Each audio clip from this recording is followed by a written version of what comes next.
Hello students, आज का हमारा टॉपिक है भारतीय रिजर्व बैंक की छठी द्वैमासिक मौद्रिक नीति समीक्षा 2023-24।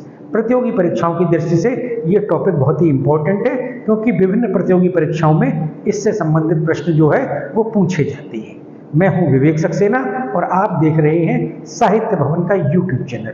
यदि आप मेरे यूट्यूब चैनल पर नए हैं और किसी प्रतियोगी परीक्षा की तैयारी कर रहे हैं तो इस चैनल को अभी सब्सक्राइब कर लें। अब आते हैं अपने टॉपिक पर। इसे जारी कौन करता है? भारतीय रिजर्व बैंक।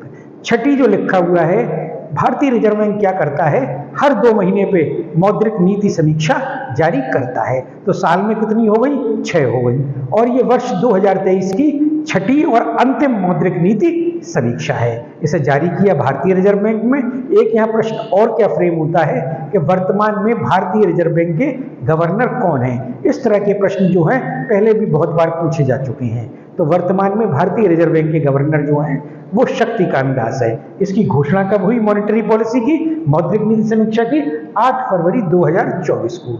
इस समीक्षा में लगातार छठी बार रेपो दर को अपरिवर्तित रखा गया, अर्थात नीतिगत दर जो है वो रेपो दर जो है वो पिछले 5 बार से सेम चली आ रही है, अनचेंज है।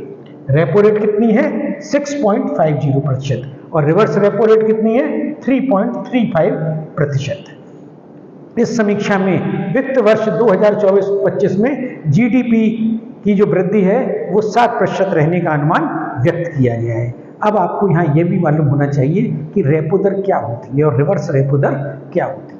तो रेपो दर क्या होती है? रेपो दर, इस दर पर रिजर्व बैंक जो है वो बैंकों को ऋण देता है और इसमें कमी से क्या होता है? बैंकों को ऋण सस्ता करने का अवसर मिलता है। जैसे होम लोन वगैरह जो है वो सस्ते हो जाते हैं अगर सरकार रेपो रेट की परसेंटेज घटाती है। तो अब क्या है? रिवर्स रेपो दर क्या होता है? जिस तरह रेपो दर है इसमें तो रिजर्व बैंक बैंकों को ऋण देता है और रिवर्स रेपो दर में रिजर्व बैंक बैंकों से ऋण लेता है। इससे बैंकों की नकदी को संतुलित करने का अवसर मिलता है। एक जीके एक्सपर्ट होने के नाते मैं आपको सजेस्ट करूंगा कि प्रतियोगिता साहित्य करंट अफेयर्स मासिक पत्रिका का अध्ययन अवश्य करें। धन्यवाद।